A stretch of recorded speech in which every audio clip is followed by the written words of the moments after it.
pero es la fuente de presidencia que le va a dar más importancia si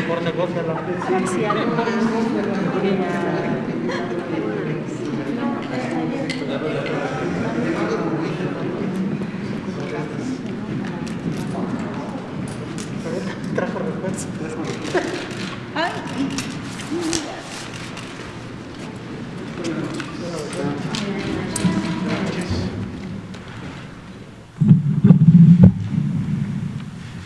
Muy buenas noches, son las 19 horas con 1 minuto de este día martes 13 de octubre de 2020. Estamos en el Palacio Nacional de México, en la Ciudad de México, y vamos a iniciar la conferencia de prensa diaria sobre COVID-19, la pandemia causada por el coronavirus SARS-CoV-2. Hoy vamos a tener un par de temas de importancia directamente relacionado con COVID. El doctor José Luis Salomía, director general de epidemiología, va a presentar el informe técnico y tenemos una edición específica al informe técnico sobre la comparación de incidencia y mortalidad de México con otros países del mundo.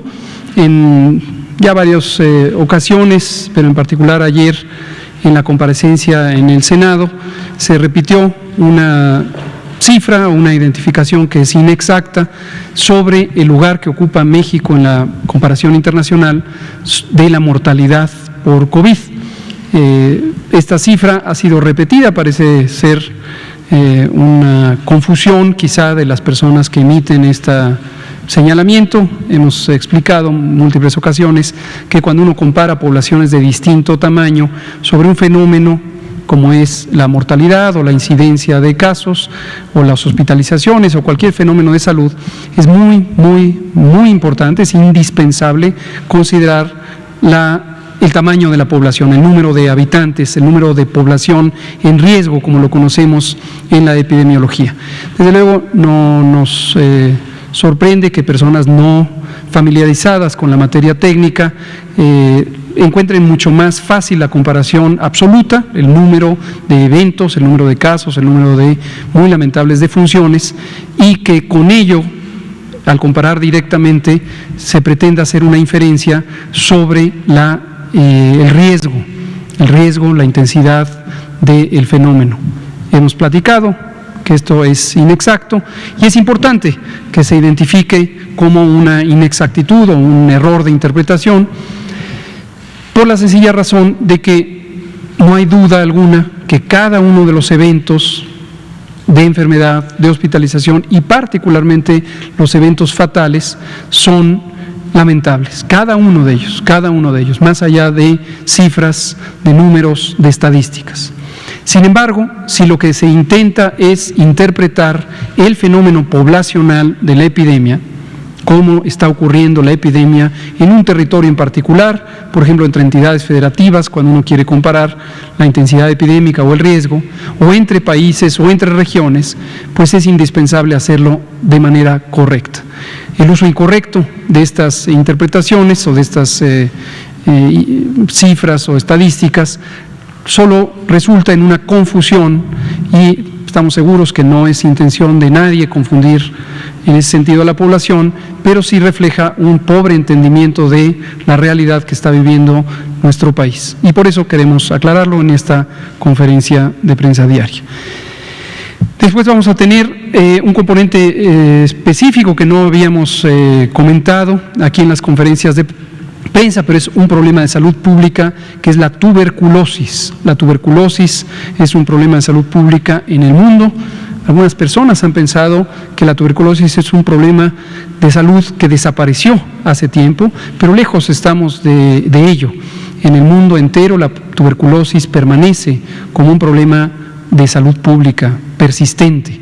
Es una enfermedad muy antigua, pero persistente. Y México no es la excepción, y tenemos a dos colaboradoras muy apreciadas, la doctora Santa Elizabeth Ceballos Liceaga, quien es directora de Vigilancia Epidemiológica de Enfermedades Transmisibles. Bienvenida, doctora Santa Ceballos. Ella vino hace algunos días a hablar del brote de sarampión, que ella encabezó el grupo técnico que estudió este brote junto con el Centro Nacional de para la salud de la infancia y la adolescencia. Y nos acompaña también la doctora Fátima Leticia Luna López, quien es directora del Programa Nacional de Prevención y Control de la Tuberculosis. Bienvenida, doctora Luna. Gracias, buenas noches. Y ellas nos van a explicar con considerable detalle la realidad de la tuberculosis en México y también en particular las implicaciones de COVID-19, de la epidemia, sobre la funcionalidad del programa, sobre la respuesta social y algunos retos que están presentes.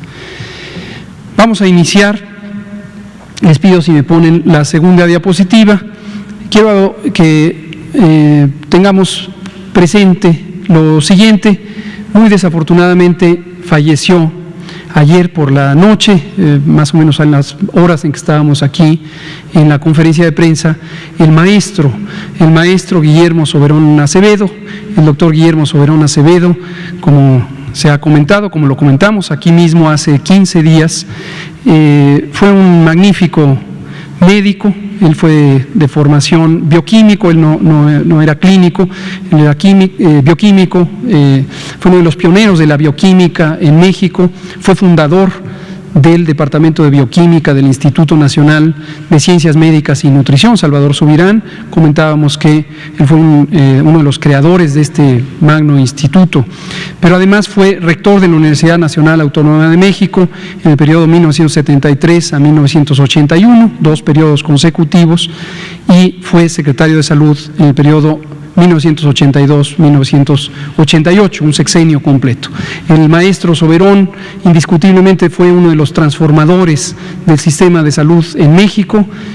A él se debe, entre otras muchas cosas, que se haya reconocido la salud, el derecho de protección de la salud, como un derecho constitucional, en su momento como una garantía constitucional consagrada en el artículo 4.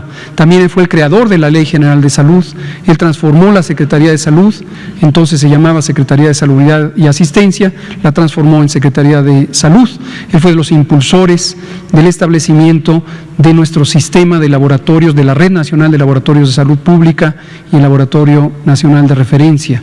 En fin, muchas contribuciones en la universidad. Por supuesto, también fue un enorme promotor de la cultura, fue creador del Centro Cultural Universitario y muchas transformaciones. El maestro Soberón ya tenía edad avanzada y tenía algunos problemas de salud que finalmente, desafortunadamente, terminaron con el final de su vida. Pero queremos expresar nuestro cariño, nuestra simpatía por el maestro Soberón, como lo expresamos hace 15 días. En ocasiones hemos hecho referencia al maestro Soberón por su papel tan importante como un personaje que marcó hitos en la historia de la salud pública, hitos en el Sistema Nacional de Salud, creador también del Instituto Nacional de Salud Pública, por cierto. En algunas cosas discrepamos de las visiones, no solamente del propio maestro Soberón, sino de las visiones del tiempo, pero en ningún momento eso demerita sus grandes contribuciones, sus logros y además su actitud siempre muy positiva en pro de la salud. Descanse en paz, don Guillermo Soberón Acevedo. Vamos a iniciar. Entonces le pido al doctor José Luis Salomía si nos puede presentar el informe técnico y seguimos con el componente de tuberculosis. Con mucho gusto, señor secretario. Muy buenas tardes con todas y con todos. Iniciamos la conferencia vespertina número 226 del día número 136 también de la nueva normalidad, como ustedes ya saben, caracterizada por la aplicación e implementación del semáforo de riesgo COVID. Vamos a actualizar los datos a nivel nacional. Si vemos la siguiente diapositiva. Muy bien, aquí tenemos nuestra curva epidémica representada por barras apiladas. Les decimos apiladas porque en la altura total de la barra están representados varios grupos de personas, en este caso, porque todas han sido personas que en su momento han desarrollado signos y síntomas de la enfermedad compatible con COVID-19 y por lo mismo fueron clasificadas como casos sospechosos. Por eso están representadas en estas barras, que cuando vemos su altura, vemos cómo hay un movimiento a través del tiempo. Cada uno de los números que está en la parte inferior del gráfico son las semanas epidemiológicas, recordando que una semana epidemiológica corre de un domingo a un sábado. Estamos en este momento cursando la semana epidemiológica número 42 y la gráfica trae el corte o los casos que están identificados hasta la semana epidemiológica número 40. Podemos ver que en los colores destacan dos grupos grandes, el color verde que está en la parte superior, y estas son precisamente las personas que ya han dado negativo a la prueba para detectar virus SARS-CoV-2, por lo tanto se clasifican como casos de COVID-19 descartados, es decir, no son casos de COVID-19 y el total de ellos acumulado es de 981.171. El grupo que le sigue en cantidad es precisamente las barras de color café claro que están en la parte inferior, y estas son precisamente las personas que han sido clasificadas como casos confirmados de COVID-19 y para el día de hoy representan también un acumulado de 825.340. En mucha menor cantidad pueden ustedes ver que también tenemos barras de color gris, son las personas identificadas y clasificadas como sospechosas, pero que por los lineamientos no fue necesaria la toma de una muestra. Tenemos las barras de color negro, que todavía son de menor cantidad, que son aquellas personas en donde sí se obtuvo una muestra de laboratorio, pero lamentablemente esta muestra no tendrá ya posibilidades de tener un resultado por razones que hemos explicado en conferencias previas. Y finalmente un quinto grupo que es la barra de color azul que está en la semana 40, que son personas clasificadas como sospechosas que tienen una muestra y en las cuales sí estamos esperando tener un resultado en los siguientes días, y una vez que este resultado se emita, pues estas personas que están en la barra de color azul pasarán o a la barra de color café claro, es decir, tendrán un resultado positivo y por lo tanto serán confirmadas, o podrán pasar a las barras de color verde, es decir, serán descartadas porque su resultado en este caso será negativo. Y precisamente del análisis de estas personas que salen positivas y negativas es que podemos obtener el porcentaje de positividad, es decir, cuántas personas en su momento dieron positivo a la prueba. Para la semana 40, 37% de ellas han dado positivo a la prueba, es decir, de todas las personas que se han muestreado, que tienen una muestra y que su resultado ya fue emitido, el 37% fue positivo, y esto es un indicador que hemos visto cómo ha ido descendiendo prácticamente desde la semana 30, y esto también nos habla lógicamente de una disminución en la transmisión a nivel comunitario. Tengamos presente siempre que estamos viendo la gráfica nacional, o sea, es decir, es el porcentaje de positividad de los números que suman de las 32 entidades federativas, pero este dato está disponible en las diferentes páginas públicas y lo pueden ustedes identificar para cada una de las entidades federativas. Veamos la siguiente diapositiva.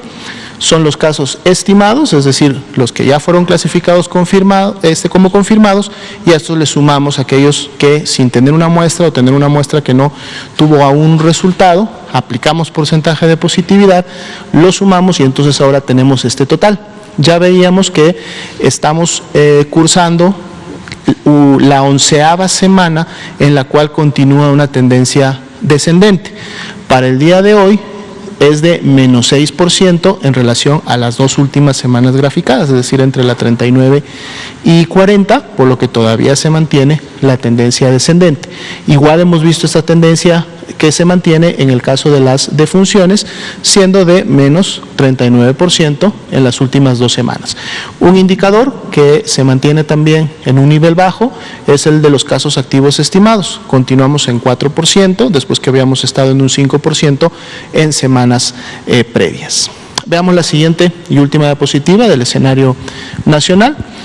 Aquí también estamos evidenciando, vamos a estar turnando las gráficas que ustedes ya conocen, que la población también conoce, con otras gráficas que en su momento nos permiten también ver la tendencia, es decir, cómo está el comportamiento de las hospitalizaciones.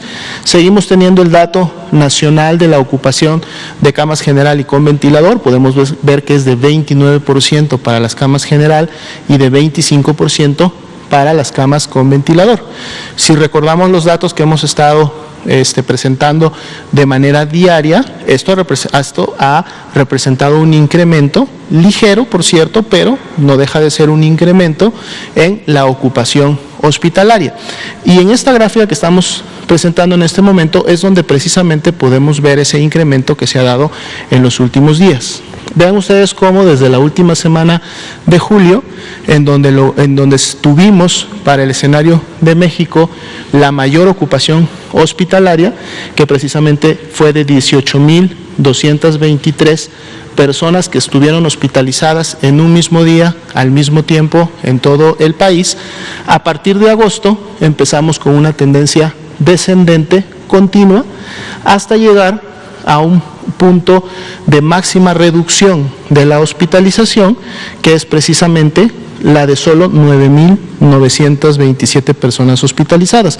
Por eso le decimos que es la ocupación mínima alcanzada, lo cual representaría del punto más alto al punto más bajo alcanzado una disminución de 46% de la hospitalización. Pero eso sucedió hace 19 días. Lo que podemos ver en los últimos días es más bien una tendencia que estuvo plana, estuvo más o menos como en una meseta, pero inclusive en los últimos 2 días, exactamente en los últimos 2 días, vemos un incremento en la hospitalización que para efectos del corte, que representa esta diapositiva, que es ayer a la medianoche, 12 de octubre, son 10,978 personas hospitalizadas. Por lo tanto, la reducción que se llegó a tener un momento de menos 46, ahora es de menos 40%. Y aunque es mínima el incremento que hemos tenido en los últimos 2 días apenas, pues es importante resaltarlo para que la población en su momento considere esta información y sepa que esta tendencia no ha continuado y que inclusive estamos viendo un incremento de la hospitalización. Esto todavía no evidencia un problema en sí o como tal, dado que ese incremento está todavía en niveles bajos de lo que hemos visto en las 2 últimas semanas, pero sí va a ser importante día con día poder dar seguimiento a esta tendencia, porque en su momento nos puede evidenciar, como decíamos el día de ayer, que si se incrementan las hospitalizaciones, esto también puede ser un indicador de que la transmisión y los casos pueden estarse incrementando en la comunidad. Entonces vamos a estar alternando este gráfico con los otros ya conocidos para poder estar dando un seguimiento a los casos graves y la hospitalización en el país. Gracias. Gracias, doctor José Luis Alomía. Le pido a la doctora Sandra Ceballos inicia con el siguiente bloque.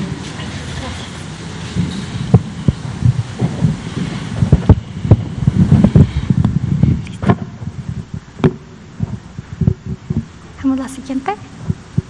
Faltó este pedacito.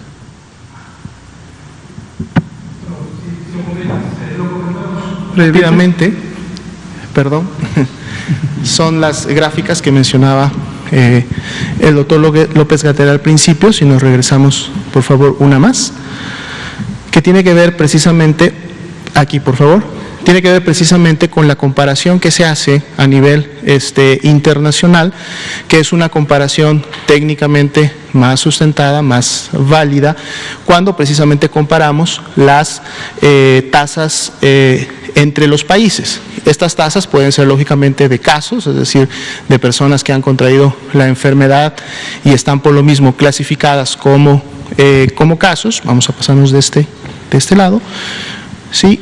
Y también, lógicamente, las defunciones. Aquí tenemos una tasa que está calculada por millón de habitantes, que es también un corte al 11 de octubre, en donde vemos cómo a nivel mundial México ocupa el lugar número 71 por tasa por millón de habitantes. Y esto lo comentamos porque en diferentes medios o en su momento en algunas publicaciones en redes sociales hablan de que México es el país que en su momento está entre los primeros lugares de la transmisión, o que inclusive es de los países en Latinoamérica con la mayor transmisión, y eso no es cierto. Podemos ver en el comparativo mundial por tasa por millón, que México ocupa el lugar número 71 con una incidencia acumulada de 6.280. Y por encima de él vamos a encontrar muchos países de la misma región de las Américas. Estamos hablando de Paraguay, de Ecuador, de Honduras, de Bolivia, de Costa Rica, de Colombia. Bueno, ustedes los pueden encontrar en la tabla y lógicamente también de otras regiones del mundo.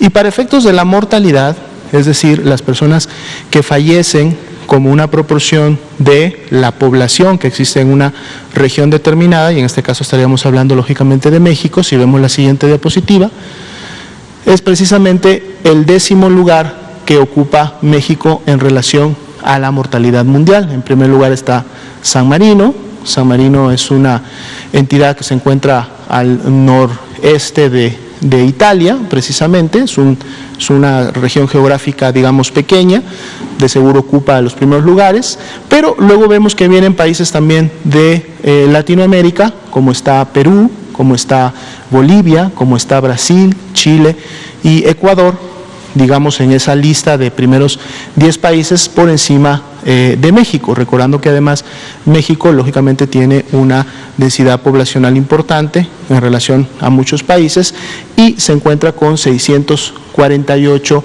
defunciones acumuladas por millón, ¿no? Entonces esto también para que se tenga la información, la fuente es la misma Organización Mundial de la Salud, se puede cotejar en las páginas oficiales de esta organización para tener los datos y poder estar bien informados y no dejarnos llevar por falsos dichos que aparecen a veces en los diferentes medios de comunicación y redes. Muchas gracias. Muchas gracias, doctora Lumía. Doctora Santa Ceballos, por favor.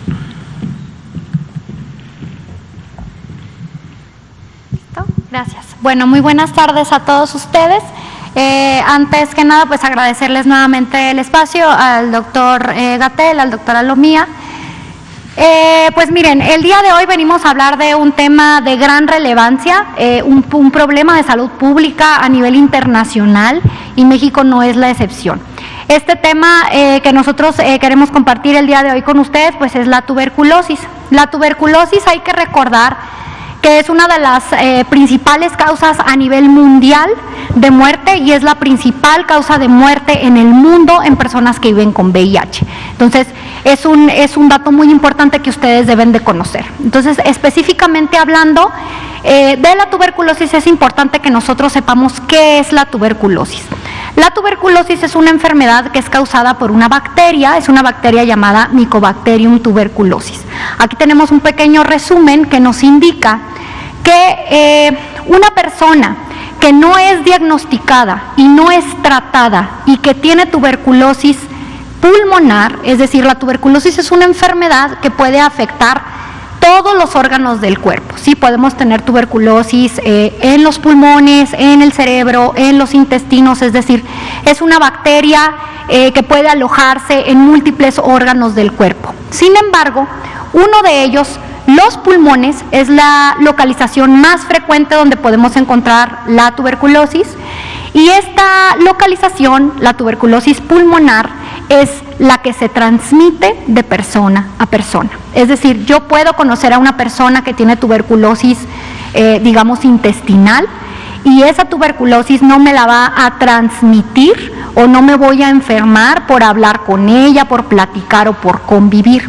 Sin embargo, si soy una persona que tiene tuberculosis pulmonar y no estoy diagnosticada y no estoy tratada, no estoy tomando mi medicamento, entonces yo puedo infectar hasta a 15 personas más. Entonces es muy importante, ese es un dato que ustedes deben de apoyarnos en dar a conocer. Una persona sin diagnóstico y sin tratamiento puede incluso transmitir la enfermedad hasta 15 personas más. Entonces ya comentamos que la localización más frecuente es en los pulmones, 8 de cada 10 la tienen en los pulmones y quien la tiene en los pulmones es quien la va a transmitir. Entonces, todas y todos estamos en riesgo de enfermar. No hay una sola persona aquí presente que no pueda enfermar por tuberculosis. Eso también es importante. Es que yo soy mujer, podemos enfermar. Él es hombre, puede enfermar. Yo soy un bebé, puedo enfermar. Entonces es muy importante que sepamos que todos estamos en riesgo de enfermar de tuberculosis. Algo importante importante de comentarles es que existe una vacuna. Hay una vacuna llamada BCG que se aplica al nacimiento y esta vacuna nos protege a los niños contra las formas graves de tuberculosis. La forma más grave de tuberculosis es la tuberculosis que se aloja en el cerebro.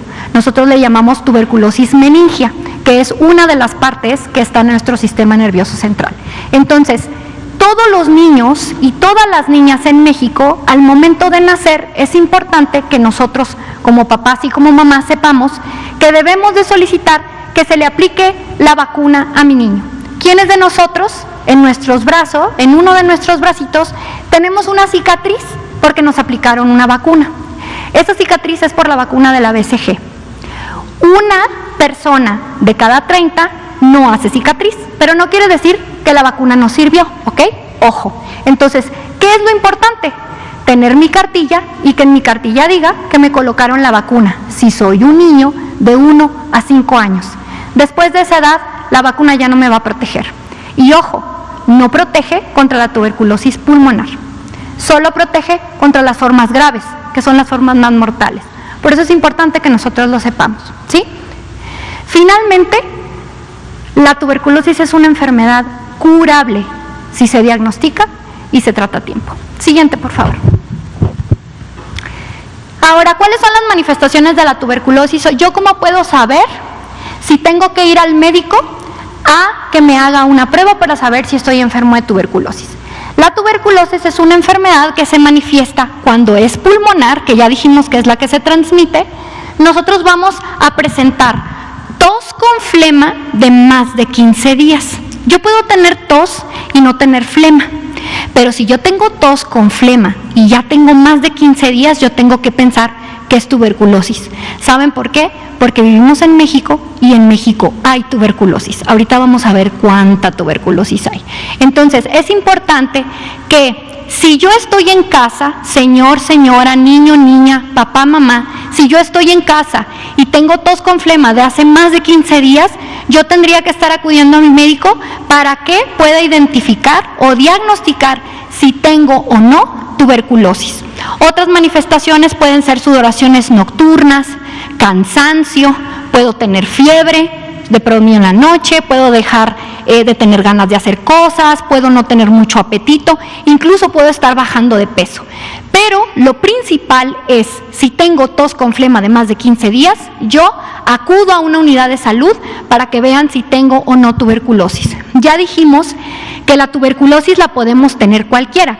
Sin embargo, también hay grupos vulnerables, personas que viven con VIH, personas que tienen diabetes, aquí lo podemos ver, personas que cursan actualmente con cáncer o que están tomando un tratamiento de quimioterapia y que por tanto sus defensas están bajas, como nosotros decimos. Estas personas están más en riesgo de tener la enfermedad si están en contacto con alguien que tenga tuberculosis pulmonar y no se haya diagnosticado y no esté tomando tratamiento. Entonces, todos podemos enfermar de tuberculosis, es importante que lo sepamos, y una vez que yo voy al médico para que me diagnostique, es importante que yo le comparta todas esas personas que viven y conviven conmigo, porque si tengo tuberculosis pulmonar, las pude haber contagiado, las tienen que estudiar y diagnosticar. Siguiente, por favor. Muchas gracias. Miren, así está nuestro país actualmente. Nosotros, a través de los años, podemos ver en la gráfica superior que cada año en México se diagnostican alrededor, el año pasado, 22,000 casos nuevos de tuberculosis en todas las localizaciones. Ya dijimos que 8 de cada 10 son pulmonares y que esa es la que se transmite. Se lo repito porque es el mensaje que no debemos olvidar. La tuberculosis pulmonar es la que se transmite, debemos diagnosticarla y tratarla. 8 de cada 10 mexicanos que tienen tuberculosis la tienen en sus pulmones. Eso es importante. Tenemos que diagnosticarlos y tenemos que tratarlos. Entonces podemos ver que a través del tiempo, cada año, la tuberculosis es una enfermedad presente en nuestro país. Por eso hacemos vigilancia epidemiológica de esta enfermedad y la meta es identificar a todas las personas que puedan estar viviendo con la enfermedad y darle su tratamiento. Esta es, podemos ver en este lado una gráfica de las diferentes entidades de la República y si ustedes revisan están nuestras 32 entidades federativas, es decir, todos los estados de la República tienen en mayor o menor medida casos de tuberculosis. Entonces, si yo soy mexicano, soy hombre o soy mujer de cualquier edad y vivo en cualquier entidad de México, puedo tener tuberculosis si tengo más de 2 semanas con tos, con flema. Siguiente, por favor. ¿Cómo está la mortalidad?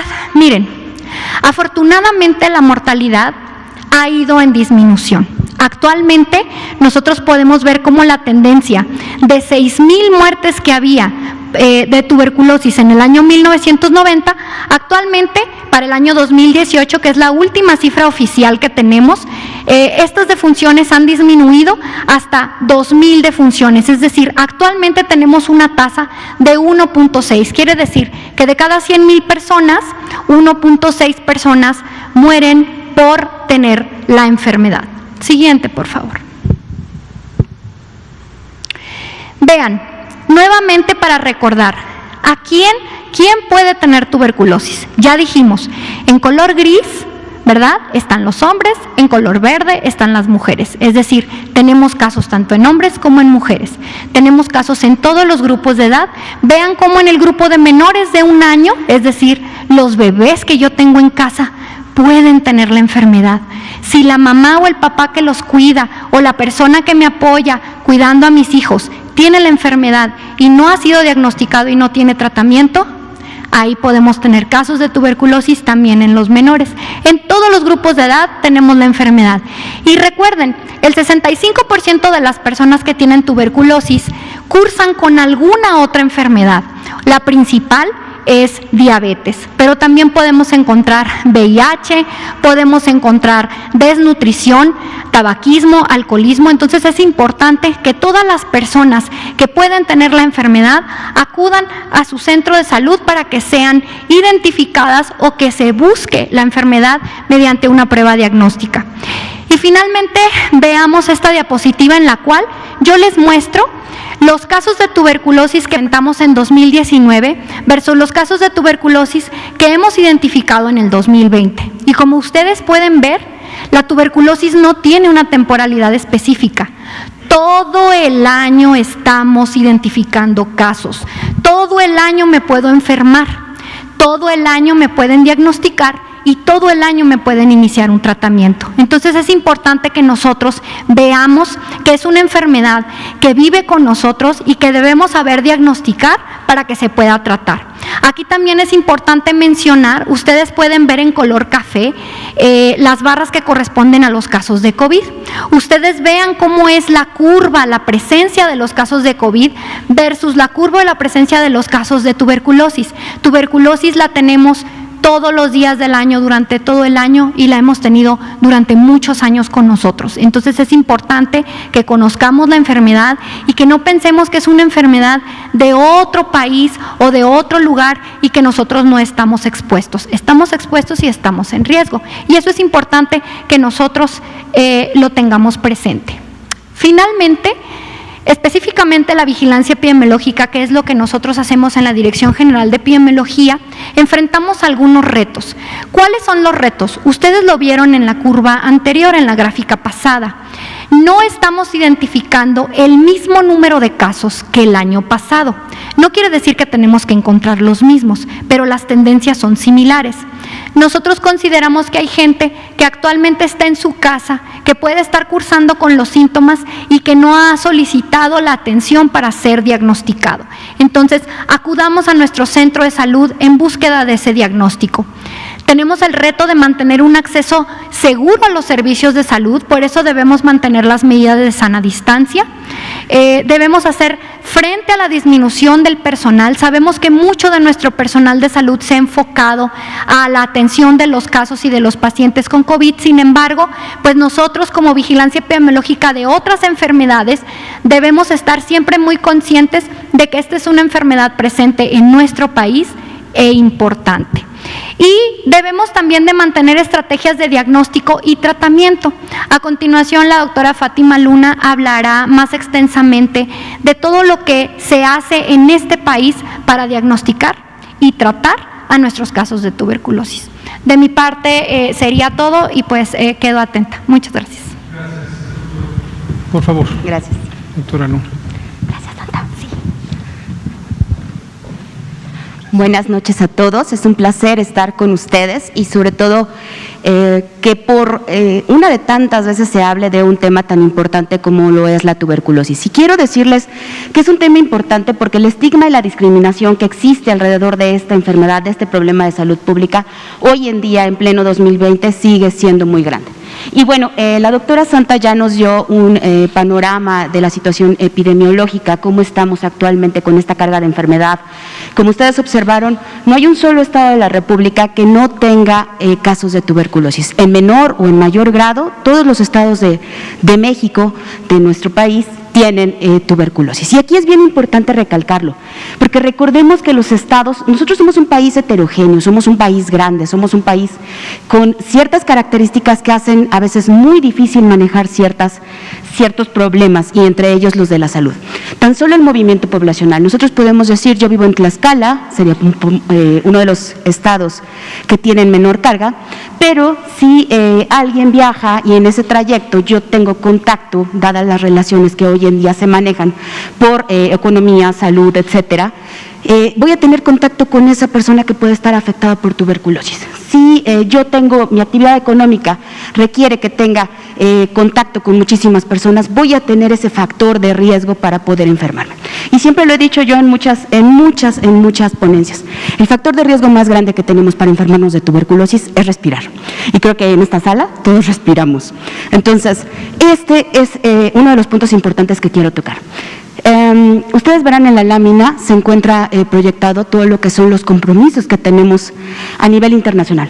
Pero antes de comenzar con ello, me parece que es importante recalcar, si bien tenemos que cumplir todos ellos, porque somos parte de esas organizaciones internacionales, el compromiso como servidores de la salud es con nuestra población. Tratar de tenerlos en un estado de salud lo mejor posible. Y bueno, tenemos objetivos, como ustedes ven, a mediano plazo y a largo plazo. Básicamente tenemos dos importantes, que es la estrategia fin a la tuberculosis, que lo que plantea es disminuir el número de muertes para el año 2035, disminuir la tasa de incidencia y que haya 0 costos catastróficos. Como ustedes ven, en México, dada el comportamiento que tenemos, requiere de ciertas actividades para poder alcanzar todos estos objetivos. Ustedes ven que lo que nos están marcando es bajar, de acuerdo a los objetivos del desarrollo sostenible para el 2030, disminuir el número de muertes en un 90%. Para la estrategia fin a la tuberculosis es disminuirlo el porcentaje al 95% con respecto o comparado, tomando como basal el año 2015. De igual manera, la incidencia se tiene contemplada bajarla en un 80% para el año 2030, para los objetivos del desarrollo sostenible, y para el fin de la estrategia de la tuberculosis a 90%. Y ustedes alcanzan a ver, se plantea tener 0 costos catastróficos. Y aquí es bien importante decirlo, porque tenemos muy medido cuánto nos cuesta a nosotros como personal de salud el medicamento, el recurso humano, los auxiliares de laboratorio, pero ¿qué tanto le va a costar a la familia afectada? Ustedes vieron en los grupos etarios, mayormente la población económicamente activa es quien está afectada por ello. Si hablamos que los hombres también son los mayormente afectados, esa familia que tenga una persona afectada por tuberculosis se va a ver mermada su economía. Entonces aquí tenemos un punto importante que tenemos que tocar. Y bueno, en México, ¿cómo estamos alineando estas estrategias y estos indicadores a nuestro Programa Nacional de Tuberculosis? Pues básicamente lo que queremos hacer es cortar cadenas de transmisión. ¿Y cómo lo vamos a hacer? Tratando la tuberculosis activa, pero de igual forma le estamos dando un empuje a la tuberculosis, a la infección por tuberculosis latente. Es decir, aquella persona que está infectada, pero que no tiene ninguna sintomatología y que lamentablemente no se le da el tratamiento o no acude a consulta cuando requerimos hacer el estudio de contactos para que se le dé este tratamiento. Entonces, parte de las situaciones o de los compromisos que tenemos como programa nacional, primeramente es la detección y el tratamiento oportuno. Lamentablemente en México, cuando nosotros estamos teniendo los casos de tuberculosis, llegan ya en estadios muy avanzados. Es decir, cuando ya contaminaron o cuando ya hubo transmisión al resto de su familia o al resto de las personas en donde laboran. Entonces, aquí es bien importante. La doctora Santa ya tocó la definición operacional, que básicamente es toda aquella persona que tenga tos con flemas de más de 15 días de evolución. Debe de acudir a consulta. La segunda actividad a la que nosotros estamos abocados es la adherencia al tratamiento. Y aquí es bien importante. ¿Por qué razón? El tratamiento es muy distinto comparado con otras enfermedades. El tratamiento de la tuberculosis, en periodo mínimo, abarca 6 meses. Y hacer que tengamos una adherencia como personas es muy difícil. Es tan bueno estos medicamentos, que al mes de tratamiento la persona ya se siente bien, la persona ha recuperado peso, la persona ya no tiene tos, y es por ello que muchos de ellos tienden a abandonar. Entonces, ¿qué es lo que hacemos desde tuberculosis? La forma en cómo nosotros damos el medicamento es distinto a otras patologías, ya lo veremos más adelante. El estudio de contactos. Ya habló la doctora Santa, cuántas personas puede contaminar o puede transmitir una persona enferma. Entonces, aquí es bien importante estudiar a todas las personas que se encuentran alrededor de un caso positivo o confirmado en este caso de tuberculosis. El tratamiento de la infección latente, lo que les decía, hay personas que están infectadas y que pueden desarrollar a lo largo de la vida la enfermedad. Entonces, ¿qué es lo que hacemos desde el programa? Verificamos cuáles son los grupos de riesgo que puedan tener esta infección latente, y a ellos les damos un tratamiento también por 6 meses con uno de los fármacos. Y la evaluación periódica. Durante estos 6 meses que yo les comentaba que como mínimo tenemos a una persona afectada, nosotros lo estamos viendo de manera diaria, de lunes a sábado, por lo menos los 2 primeros meses, y lunes, miércoles y viernes los últimos 4 meses. Ya hablaremos de temas de resistencia, de otras localizaciones, etcétera. Y algo bien importante, y quiero resaltar, la atención médica debe estar centrada en la persona, no en el sistema de salud. Y aquí es algo fundamental para tuberculosis. ¿Por qué razón? Porque muchas veces nosotros tratamos de que la persona afectada, no vemos toda esta variabilidad de condicionantes que tiene, y tratamos de que se adapte a un esquema tradicional. Aquí lo que tratamos de hacer para que esta persona se adhiera es darle en la medida de lo posible todas aquellas herramientas o facilidades para que pueda acudir a la toma de su medicamento. ¿Me das la siguiente, por favor?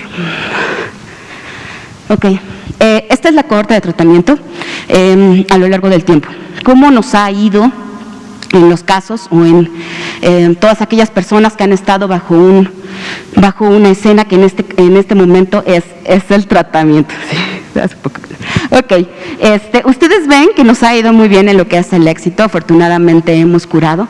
Esta gráfica nos muestra todos los casos, tuberculosis, todas formas, y ustedes preguntarán en el 2019 qué ha pasado. Pues básicamente tuvimos la plataforma, y con la plataforma tenemos farmacoresistencia, y los farmacoresistentes, las tuberculosis farmacoresistentes tardan hasta 2 años en curar.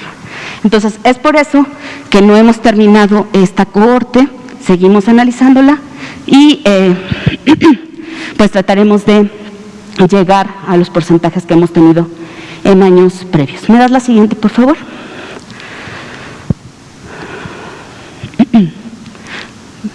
Ok, bueno, el diagnóstico y seguimiento que yo les comentaba, y a lo que quiero hacer más pauta, porque quiero que este mensaje llegue a la población. 1, hay tuberculosis. ¿Cómo voy a pensar que tengo tuberculosis? Bueno, si tengo tos con flemas de más de 15 días de evolución, voy a buscar esta atención médica.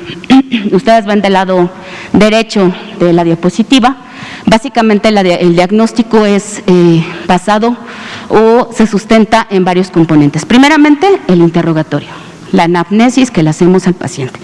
Todas aquellas preguntas que van a ir dirigidas para nosotros poder pensar que es una tuberculosis. Ejemplo de todo ello, una persona que vive en Baja California, ustedes vieron la tasa de incidencia, yo pensaría automáticamente en una tuberculosis si llega conmigo con esa definición operacional.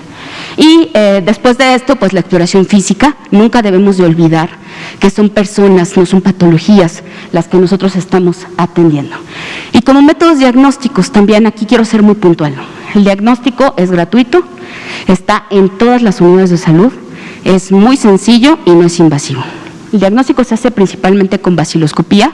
Tenemos 1,345 puntos en toda la República en donde se realiza este diagnóstico, siendo mayormente en la Secretaría de Salud, en un 56% aproximadamente, donde tenemos estas unidades que realizan este estudio. Tenemos también lo que es el EXPERT, que es un estudio de biología molecular, que básicamente es tener alguna de las, verificar que alguna de las proteínas de esta bacteria están, y estamos virando a este diagnóstico. Este diagnóstico, aparte de que me dice es complejo, Mycobacterium en tuberculosis, me da la oportunidad o tiene la ventaja de que también me dice es resistente a uno de los fármacos que son de los principales para nosotros en tuberculosis en efectividad, que es la rifampicina. Y la ventaja de todo esto es que se realiza en 2 horas, se procesa en 2 horas, es un equipo, es una plataforma, los niveles, no se necesitan niveles de bioseguridad, es decir, no hay probabilidad de que se pueda infectar la persona que lo esté haciendo, no se necesita gran complejo más que el aparato, claro está, la plataforma y una conexión a la luz, tener en este caso una PC.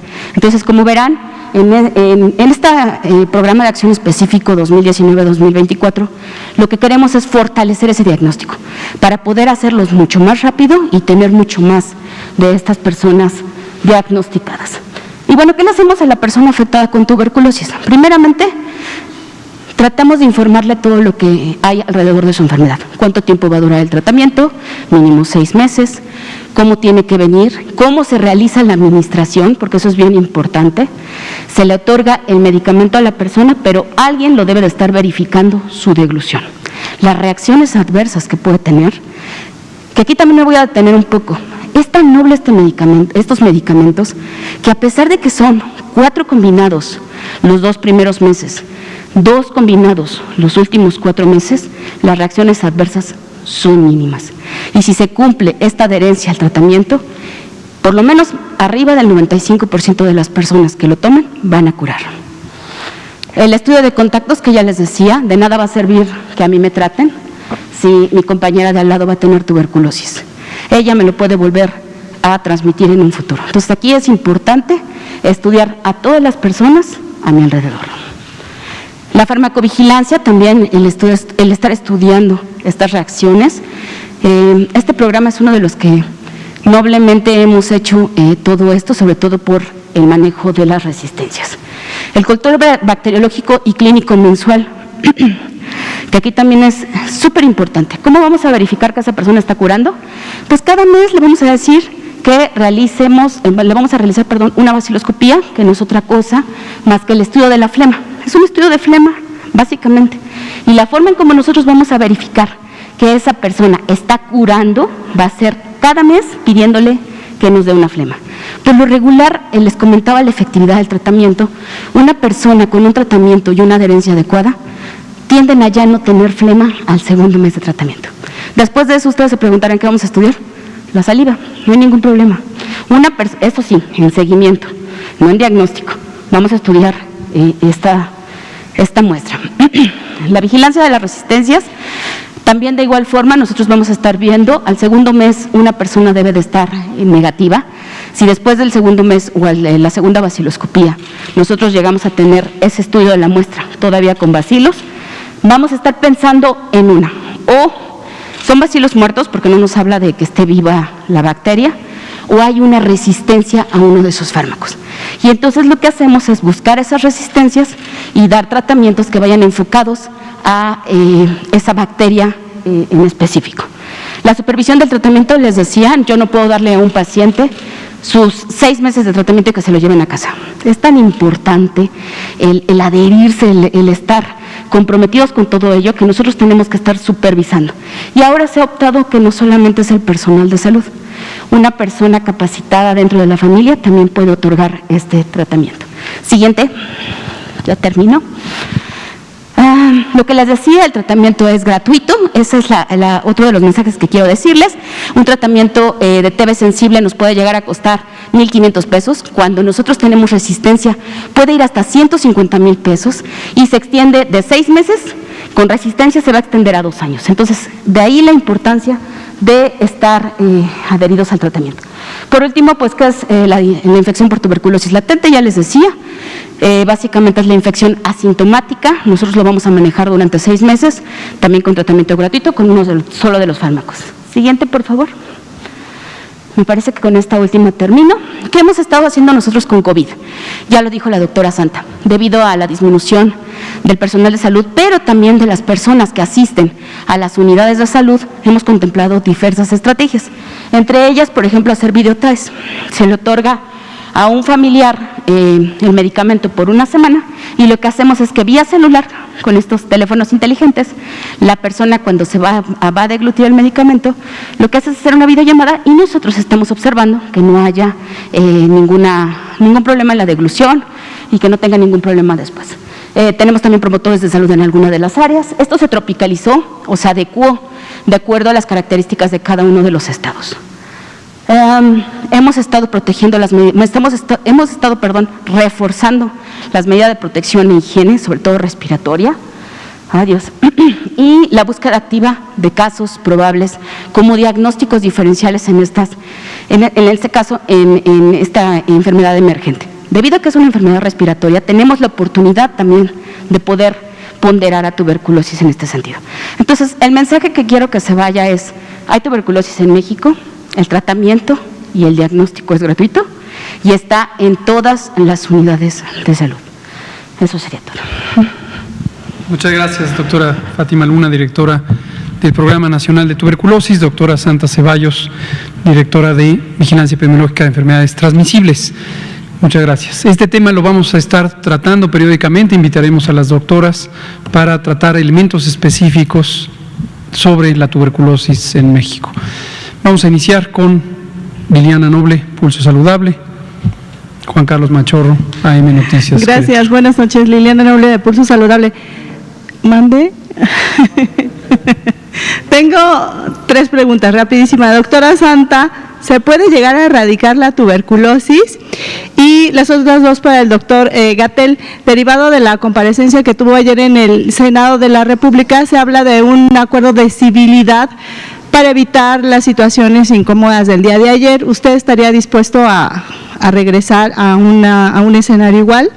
Y mi segunda pregunta, me llegó un comunicado de Sanofi a través de un médico y me puse a investigar y efectivamente en consultorios privados están vendiendo la vacuna que solamente está descrita y empaquetada para venderse y utilizarse en el sector salud, que es la trivalente, y la cuadrivalente, que va a llegar por ahí de mediados de noviembre, todavía no está disponible.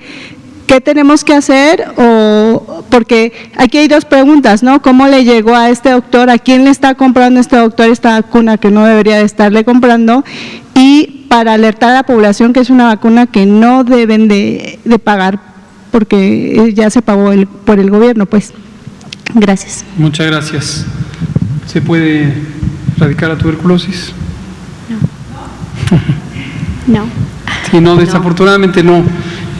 Cuando volvamos a tener una sesión específica sobre tuberculosis, vamos a comentar concepto general sobre las enfermedades que son erradicables, eliminables. Son 2 conceptos distintos: eliminación y erradicación, y las que no, y las razones de por qué. Y una de las que no van a ser eliminables seguramente es COVID-19. Sobre la vacuna, estamos investigando la situación, hemos recibido algunos informes, no quisiera ahorita adelantar vísperas ni datos que son en este momento importantes para orientarnos a investigar qué está pasando. Gracias. Sobre la comparecencia del Senado. Sí, vi algunas noticias sobre lo que se conversó esta mañana en la Cámara de Diputados y se habló de un acuerdo de civilidad. Considero que el Poder Ejecutivo y los funcionarios que participamos en él no somos quienes para estar definiendo pactos entre las fuerzas políticas que están representadas en el Poder Legislativo, pero en general sí me parece muy saludable que las personas que ocupan un cargo o tienen un cargo de representación popular, como son las y los legisladores, pues actúen con buena voluntad, con generosidad y con una visión de construcción del interés superior de la nación. Muchas gracias. Es lo que le digo de la influenza, le respondo también al colega que ahí nos comentaba, estamos trabajando en ello, en este momento no es procedente comentar nada al respecto.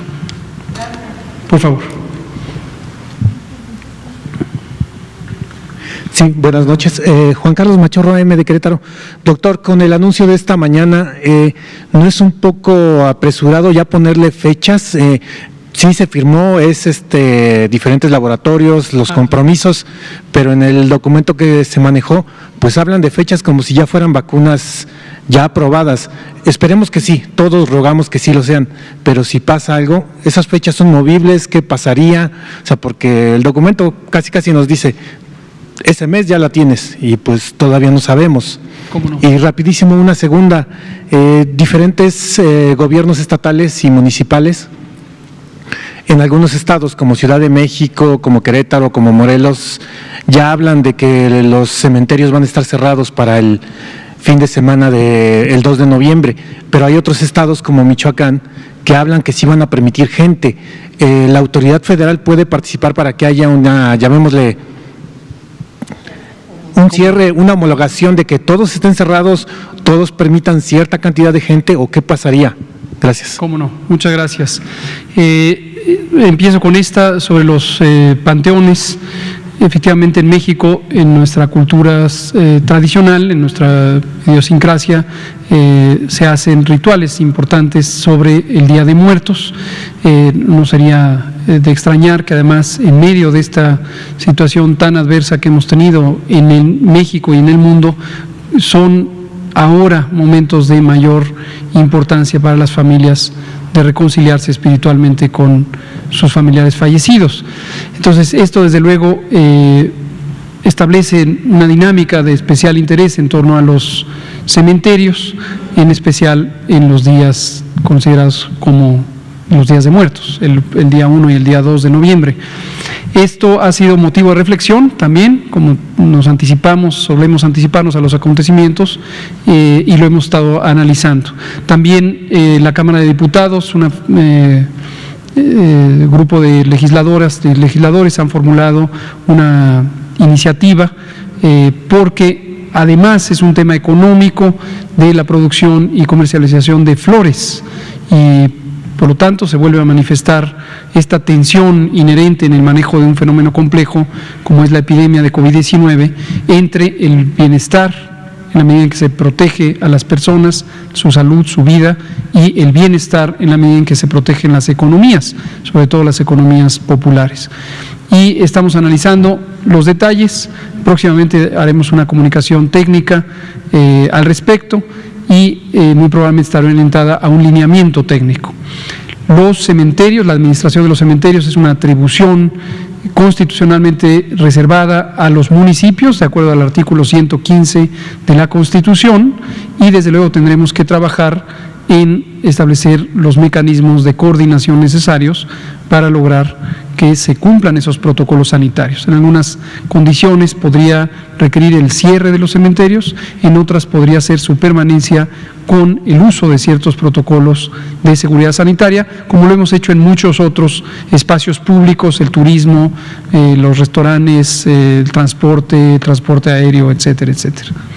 Pero gracias por mencionarlo. Sobre la vacuna COVID, efectivamente esta mañana dimos la muy buena noticia. Desde nuestro punto de vista es muy importante que el pueblo de México sepa que el gobierno ha estado trabajando por meses ya en identificar las mejores oportunidades para tener la vacuna COVID lo más pronto posible. Son múltiples vacunas que hemos comentado repetidamente, ninguna de ellas ha demostrado todavía sus cualidades porque no ha terminado la fase de investigación clínica, específicamente la fase 3, en la que se evalúa en decenas de miles de personas la seguridad y la eficacia de los productos. La pregunta la agradezco, Juan Carlos Machorro de AM Noticias Querétaro, la ha hecho en otras ocasiones, y es importante no perder de vista, lo dijo el doctor Alcocer esta misma mañana, solo se puede utilizar una vacuna cuando ha demostrado, y cualquier producto farmacéutico, cuando ha demostrado seguridad y eficacia, además de calidad en su manufactura. Entonces, efectivamente, un escenario que puede enfrentar cualquier país del mundo que ha hecho lo mismo que México, anticiparse a tener el acceso comprometido de vacunas es que el producto no resulte tener con estas características deseables o no satisfaga los límites de estas condiciones. Si ese fuera el caso, el producto desde luego no será utilizado, en términos de contratos no se pagará, excepto las estipulaciones contractuales que pueden implicar fondos de riesgo, pero en ninguna situación se utilizará. Si hubiera una situación así, esperamos que no la ocurra, pues desde luego comunicaremos oportunamente las adecuaciones en términos de calendarios. Muchas gracias. Aquí terminamos, son las 20 horas en punto. Muchas gracias, doctoras. Muchas gracias a todas y todos ustedes. Gracias.